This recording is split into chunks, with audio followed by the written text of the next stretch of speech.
আসসালামু আলাইকুম everyone, welcome back to Parveen Ismail kitchen. বাইরে গরমটা পড়েছে কেমন দেখেছেন?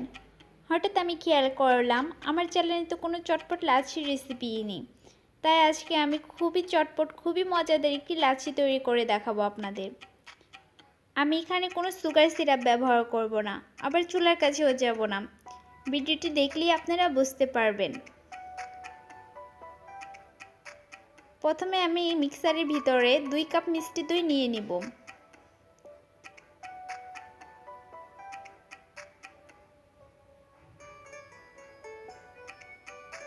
তাতে বড় সাইজের একটি কলা নিয়ে নিব।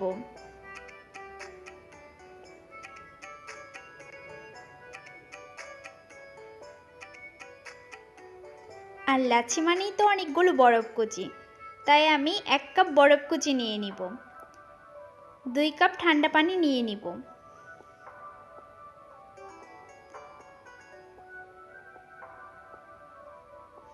3 চা চামচ পরিমাণ চিনি নিয়ে নিব। চিনিটা ডিপেন্ড করবে আপনার দইটা কতটা মিষ্টি তার উপর।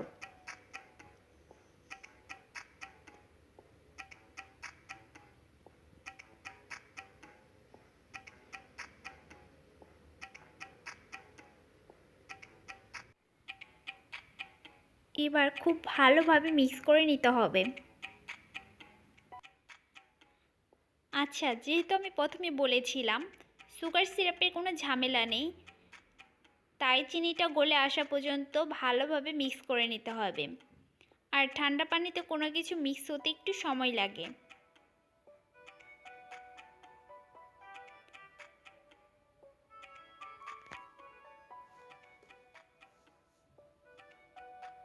দর্শক, আমার লাচ্ছিটা ব্লেন্ড করা হয়ে গিয়েছে। যারা বাংলাদেশের লাচ্ছি একবার খেয়েছেন, আশা করি তাদের সকলেরই মনে আছে এই লাচ্ছিটা কতটা মজাদার।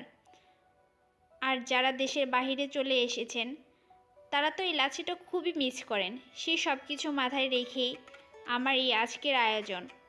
আর আসছে রোজা, এই রোজায় যদি আপনারা সকলে এই লাচ্ছি তৈরি করে খেতে পারেন তাহলে শরীরের জন্য খুবই উপকারে আসবে।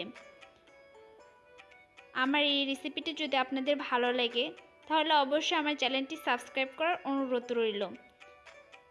নিত্য নতুন রেসিপি পাবার জন্য আমার চ্যানেলটি সাবস্ক্রাইব করে রাখবেন এবং পাশে বেল আইকনটি ক্লিক করে রাখবেন। তাহলে আমি যখনই কোনো রেসিপি আপলোড দিব সাথে সাথে আপনার ফোনে নোটিফিকেশন চলে যাবে। রেসিপিটি দেখার জন্য অসংখ্য অসংখ্য ধন্যবাদ। আল্লাহ হাফেজ।